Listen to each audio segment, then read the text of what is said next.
What was the biggest mental hurdle that you had to overcome in this process? I think a lot of people try to zoom in on the confidence it took to go from working to doing this full time. And the hurdle wasn't there. The hurdle was 5 years later when things hadn't panned out in any financially stable way. And I was living back at my parents' and still hadn't found a way to support myself financially. That's the hurdle. And what I realized was there's always going to be cycles of confidence and doubt. Whatever emotion I was in, the other one was always on the horizon. So if I was confident, doubt was always in the future. It's inevitable. And if I felt doubtful, confidence was always in the future. It's inevitable. So I stopped paying attention to how I felt and started paying more attention to the actions that I was taking. Whether I feel confident or doubtful is kind of irrelevant. But if I show up and meet 4 people every single day, then whatever needs to happen for my project is going to happen. And that has held true to take me to a place where I've been able to achieve financial stability.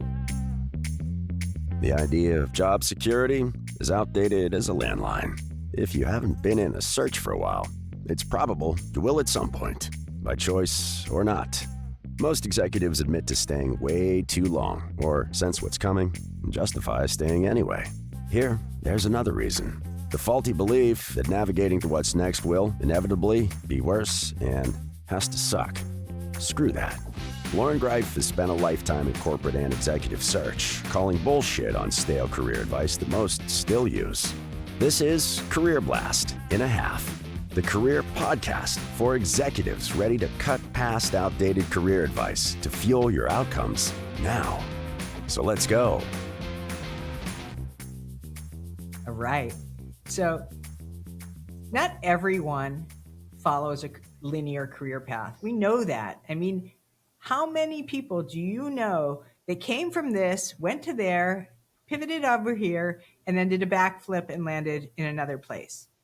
Some people have a very predictable route, but as time goes on, as we see so much turnover in corporate America, in the C-suite, not everybody starts and ends in any kind of logic form. And our guest today, Rob Lawless, actually job crafted his way into the current role that he has now. And he did that, and he's still doing it by making 10,000 friends. So I'm going to invite Rob to tell his story today. But most importantly, what I want you to remember is that this is also your story, because he did not do this with a big payroll or anybody funding this. It still required risk. And he also created something from nothing. So, Rob, I am so happy. As I said earlier before we started recording, this is our third time meeting in like less than 2 weeks. So Yeah. the universe has collided, and I couldn't be happier about it. So thank you so much for coming to Career Blast and a Half today. Yeah, thank you for having me on. It's I don't often get to meet someone virtually, have pizza with them in person a week later, and then see them virtually again. So it's great. And I believe that like friendship as an adult, the formula is having some type of foundation with each other and then frequency of interaction. And we keep having those touch points. So we're growing closer with each meeting. We are. I feel like I know parts of your story, but what also I want you to share with our audience and our listeners is that you don't strike me as the kind of guy that's going to go rogue and going to take these big risks. I mean, let's face it, you have a finance degree. You come from the world of accounting, and that just conjures up a lot of, risk aversion and, checking things twice and making sure there's accuracy. So how did this all start to brew in your head as you were working at Deloitte? You had this very kind of predictable, I mean, you're summa cum laude, you're no flake, right? So where did you start thinking either I can't do this anymore, or I don't want to do this anymore, or I'm going to do something else? Yeah, well, I think the thing that does carry over from the finance background is like calculated risk. And I've always seen what I've done as a calculated risk. And I think anyone going towards their dream, it's a calculated risk. But I always also say, because people hear finance and then they hear that I'm in this creative path now of trying to spend an hour with 10,000 people, and they're like, well, what's the leap? How does that work? And I tell them I'm a creative person who strayed into finance and then went back to my creative self instead of being a finance person who strayed into the creative world. So I was just having a conversation with the woman I just met for my project. I just came from it. She was saying her two highest values are fun and adventure. And they're very high up there for me as well. And the only one I added was curiosity.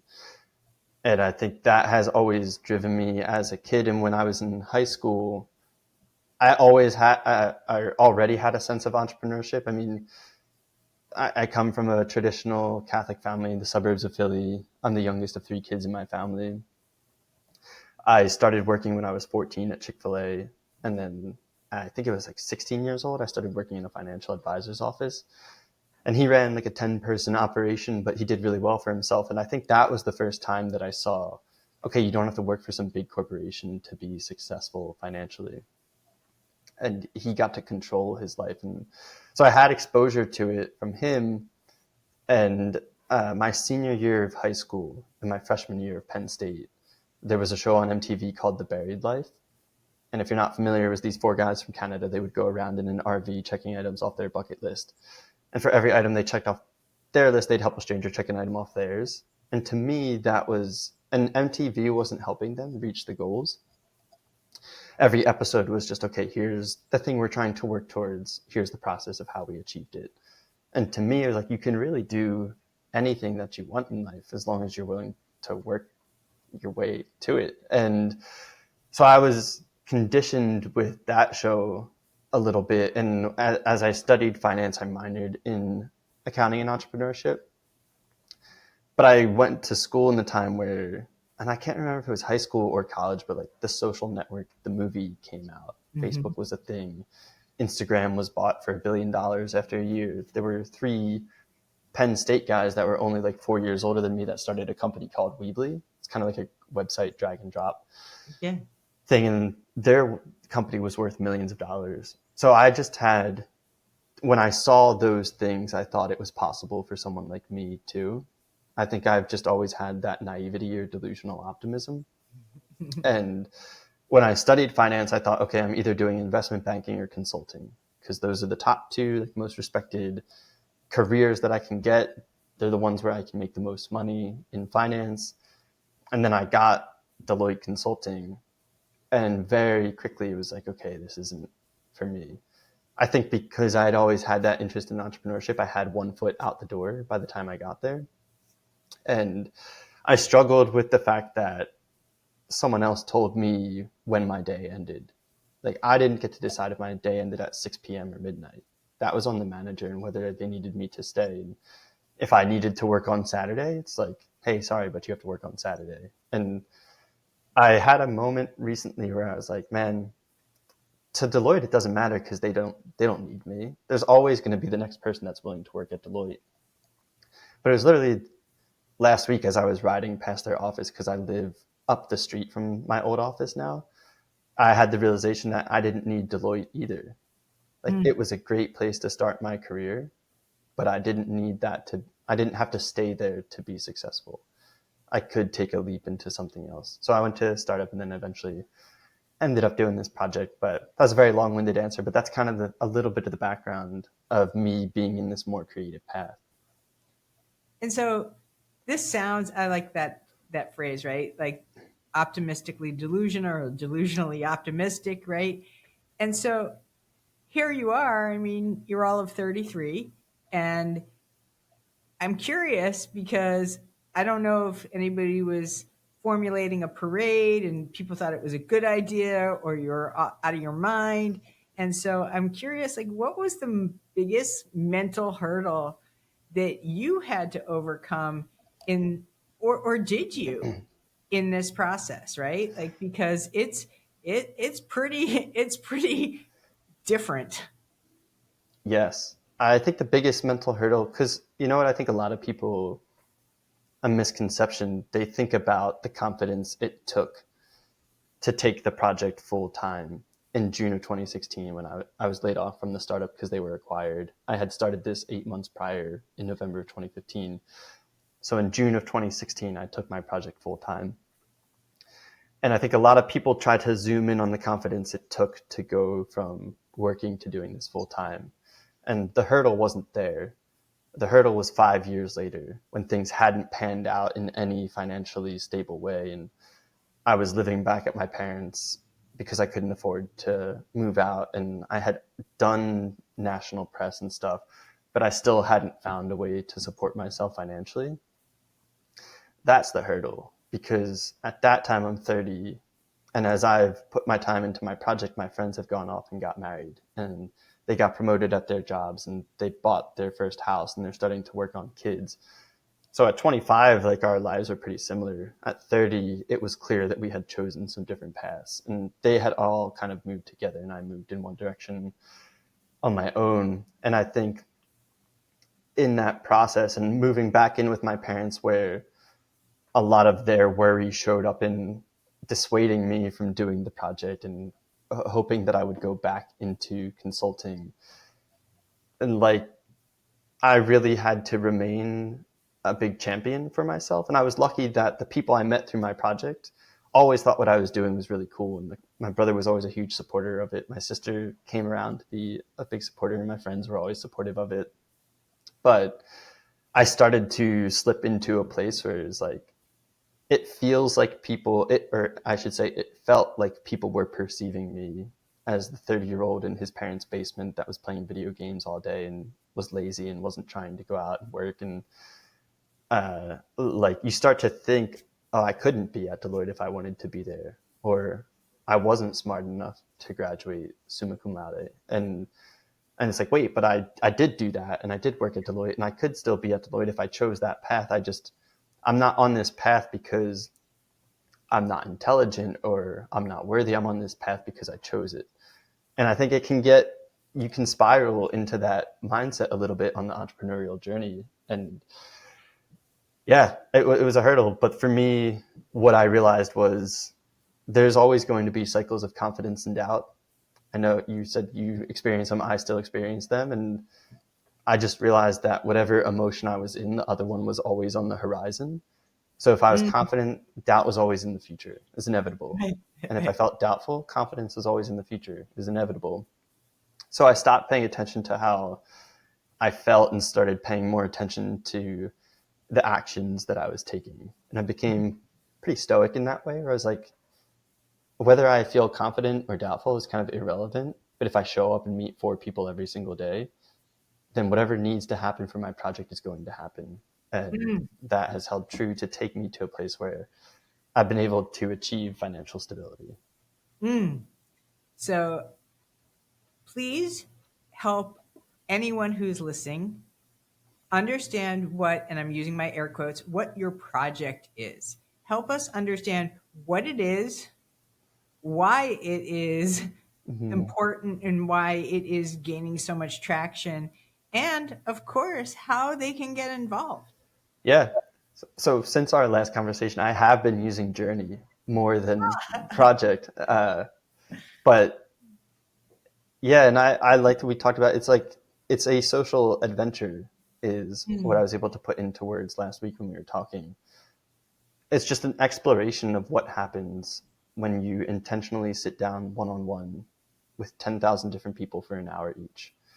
And it's very focused on, a lot of people want to know what's the end goal with it. And the end goal I won't be able to define until I'm done and look back in hindsight, because it's not output focused, it's input focused. I want to meet 10,000 people one-on-one for an hour each for no reason, with no agenda. And then I want to see what happens as a result of that. And there have been a lot of really cool things that have come from these seemingly meaningless meetings.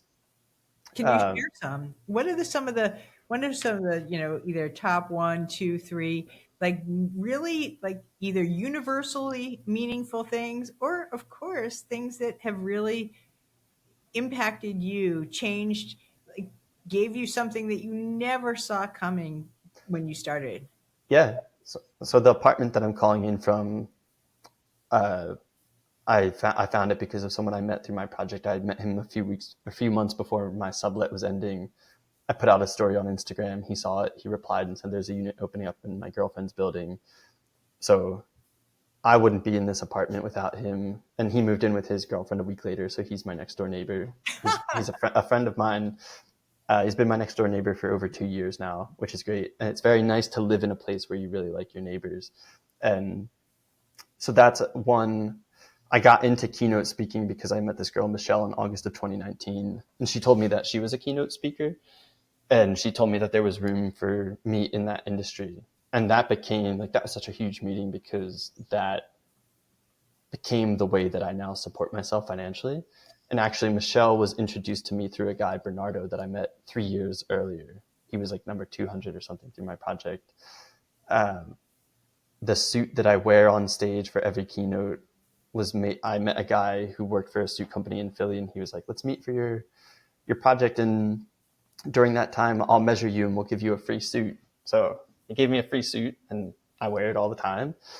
And so there's tangible things like the apartment, the suit, the career that I have, and then the intangibles would be the gratitude of like meeting a guy last week who uses a speech device to communicate because he was born with cerebral palsy. And like there's no right or wrong way to speak, but I certainly have a different way, like a way that people are more used to.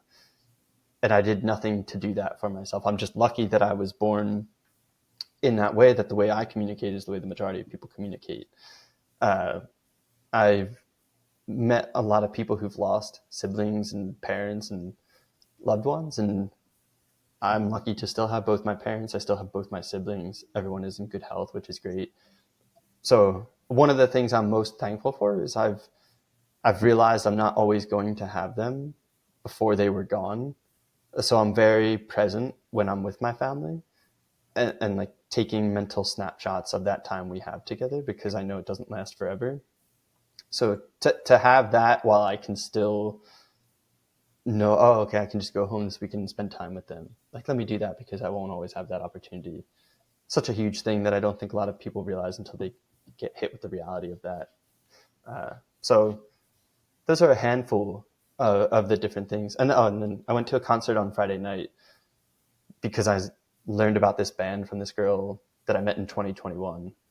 And it was a band that she liked, and I looked into them and I became a big fan. And I told my friends about them and they became big fans. And so like a conversation in 2021 changed the way that I spent my Friday, January 17th of 2025. And I don't think people always think about a simple conversation can do that for you, but I've just seen it happen time and time again. So one of the many, I mean, I could go on for hours, but. I am blowing the lid off of our best kept secret, our 30-day blast program. Yeah, you heard it.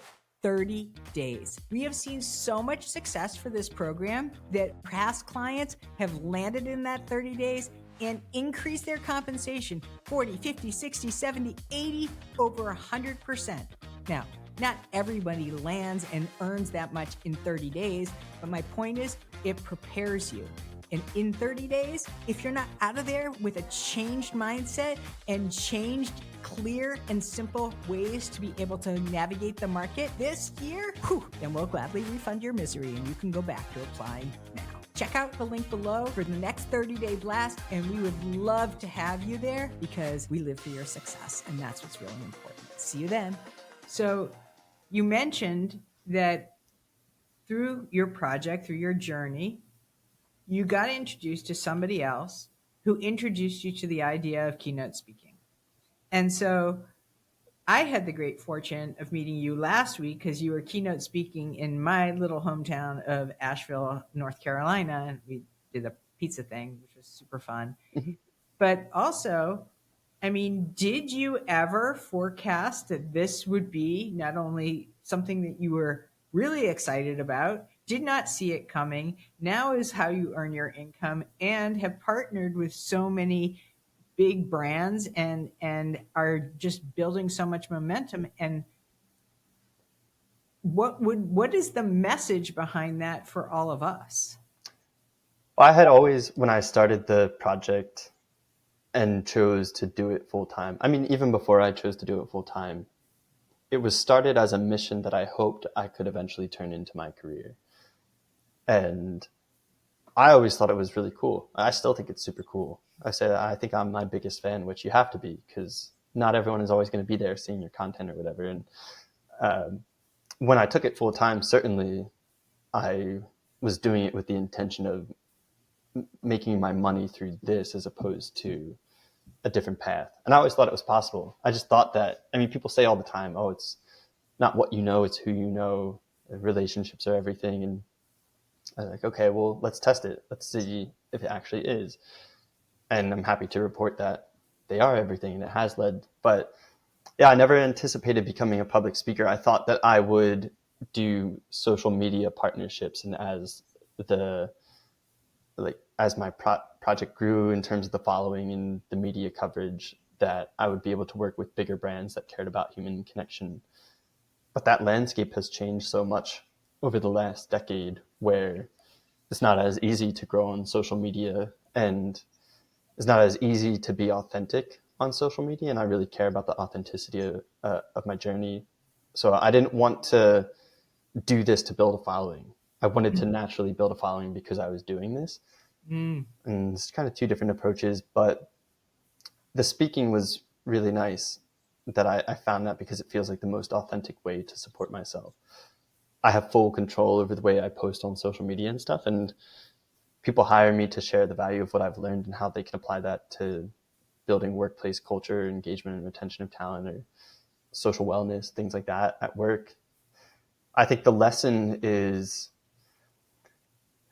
well, one is just a war of attrition. It reminds me of Thomas Edison. They say like it took him like 10,000 times to do the light bulb. I think I have often asked myself in my path when things weren't working out, like, have you exhausted every option of what to do here? Or are you just tired that things haven't worked out yet? And a lot of it was that I was just tired. Things hadn't worked out yet. And if I really sat down and thought about it, there's countless options that I hadn't explored for how to support myself. So, and I think that's part of entrepreneurship, is like, how long are you willing to stay in the game? How much effort are you willing to put into your dreams? Because I think it's always possible. It's just, are you willing to not settle into a relationship when other people around you do? And are you willing to take the pressure from your family when it's something that they disagree with? And not everyone has that risk tolerance. And so they won't. But for me, I just happen to have it. It reminds me almost too of like playing a game of Jenga. Like, I was hitting a Jenga block of social media partnerships, and it was like kind of wiggling its way out. And I thought that was going to be the thing, but that wasn't the block. And then I realized, oh, I can just hit this speaking one, put it on top, and I'm good to go. So I think that involves, for people who are chasing the dream or figuring out their business, a bit of poking and prodding to figure out like what is the right block to pull out and put on top, and to not always go with the first, or to not always feel defeated if the first thing doesn't budge. And so I can't even remember what number I was. I was like 6,000 something, something, something. I can tell you. And you're probably in the few weeks that we've been joined at the hip, you're probably close to 7,000, right? And let's just say, for easy math, you have approximately 3,000 left. What, I mean, I'm sure you're getting asked this, right? At this point, like, so what happens when you hit 10? What is going to happen, and what's going to happen after that? I mean, I would be remiss not to ask.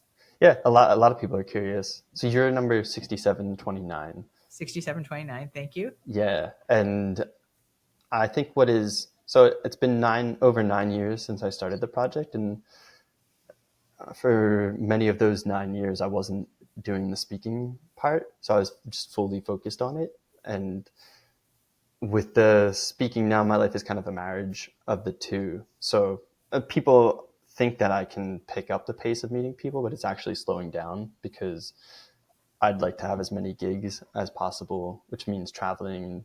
Days that I would have spent meeting people are now spent for gigs. I think it'll be about 7 years until I finish the project. And in that time, I want to become the best public speaker that I can be.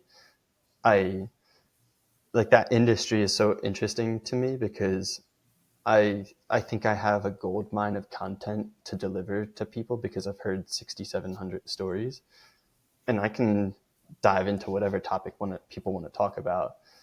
But speaking is also the art, like we had talked about, of how do you move people through the emotions of a very upbeat story and then one that makes them think about their own feelings and then the possibilities of the future. So that's something that I still have a lot of work to do, is figure out how to become or how to master the art of speaking. And then hopefully, I think if I professionally, I would want to achieve something like a Jay Shetty or a Simon Sinek kind of thing. Someone who's like I feel like thought leader is loosely thrown around now, but like a thinker that has an impact on society. Because I feel like I've learned a lot of what they have learned too. I see it in my project, but that's one thing. I think it'd be cool to be a professor at a university and teach a course on human connection to first year students. Because I think if you get students who are in a new environment and their networks are still malleable, I never had an issue with meeting new people because I'm extroverted, I'm social. That excited me. I joined all the clubs. But I've met a lot of people who struggle with social anxiety. And if they don't do that, then they kind of get left behind once people's friendships start to settle in. But I'm like, if relationships are one of the most important things, why are we not creating spaces for students and facilitating those relationships for them?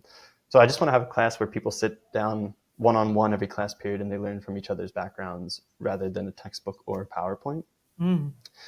And I want them to talk to each other for an hour. And then the assignment will be that they have to write each other's stories without taking any notes afterwards to make sure they're practicing their active listening. Because it's how I've gotten really good at listening to people and being able to think about their stories. So I think that would be helpful. I want to have the class where people are like, how did you meet your wife? And they're like, oh, I had this class back freshman year of college. Or how did you meet your business partner or whatever? And then wife and kids from a personal standpoint is just like, that doesn't have to wait until the project's done. But to put my time into them, I think a lot of what attracts me about entrepreneurship is the freedom to spend my time in whatever way I want in the future. And yeah, those are the big things. I think the overarching theme will be thinking about how to infuse more empathy into the world. You definitely need that. I will also ask you, just as a last question, right? Most of our listeners are in corporate America, and they also have other responsibilities like kids, like mortgages, maybe kids in college, maybe, big things that they are already committed to. What would you say to them with respect to taking a risk and factoring in that, whether it's a risk in corporate, whether it's a risk in entrepreneurship, what is the one thing that they can't skimp on? They absolutely cannot afford to cut corners on.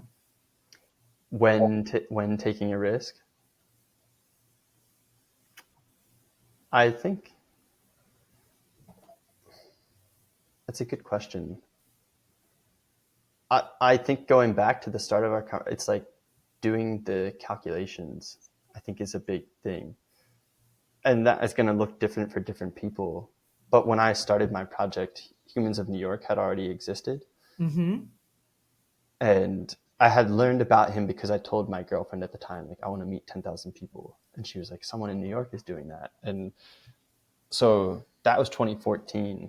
And then when I had started my project in February of 2016, and the start that I was working for was starting to lay people off, I looked at him and he had done a New York Times bestseller and he was worth like $6 million at the time and charging 50 grand per speech, which is funny that I didn't think about speaking back then. But I was like, this guy somehow made a career out of connection.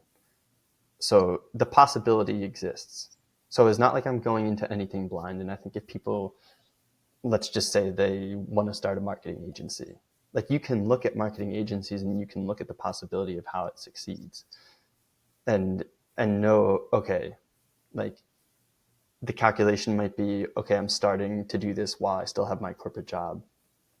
And when it gets to a point where people say this all the time, that I'm busier with that than I am with my work, or it's starting to take away from it, then I take that leap. But I don't think it's like oh, okay, I want to start this marketing agency. I don't know if there are successful ones out there, but I'm going to quit tomorrow and then I will, I'll figure it out on my way. There's a lot of figuring out to do, but I think just being calculated. And I think for me too, I think validation along the way is important. I think if the people from my project, if I didn't have people that were willing to meet me, if I didn't have people telling me that it was inspirational, if I didn't have media like Ryan Seacrest or Kelly Clarkson picking up on it, it may have, like, I was getting signals from the market that what I was doing was interesting to the market. And that helped me. Like the risk was not as crazy as it seemed when I was getting that information.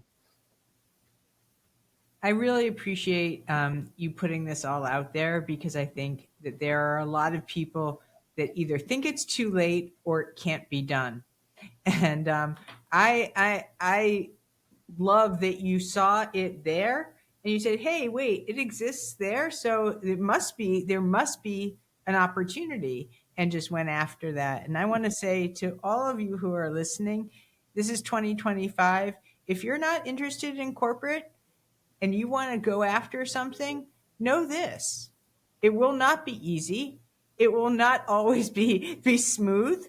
But if it is something that you feel 100% committed to, or even have managed the amount of risk involved with what it would take, please don't sell yourself short. And use your one life and your one time to build what's meaningful to you, and do it in a way that hopefully helps the rest of the world along its path. I'm just so grateful to you, Rob. We will also include, of course, your amazing Instagram, where he collects all of people's stories. So definitely want to check that out. Also, easy to find you on LinkedIn. Mm-hmm. And any other place I missed? I think that's it. I have a website, roblawless.com, for my speaking. And excellent. Yeah, those are two main places. Well, thank you so much. And thank you, everybody, for listening today. And please, if you did like this episode and you want to learn more about Career Blast and a Half, please subscribe.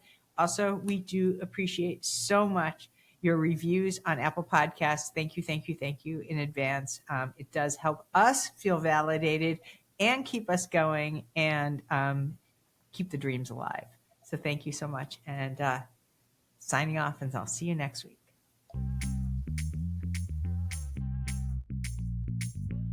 Thank you for joining today. We appreciate your listening ears. Big time.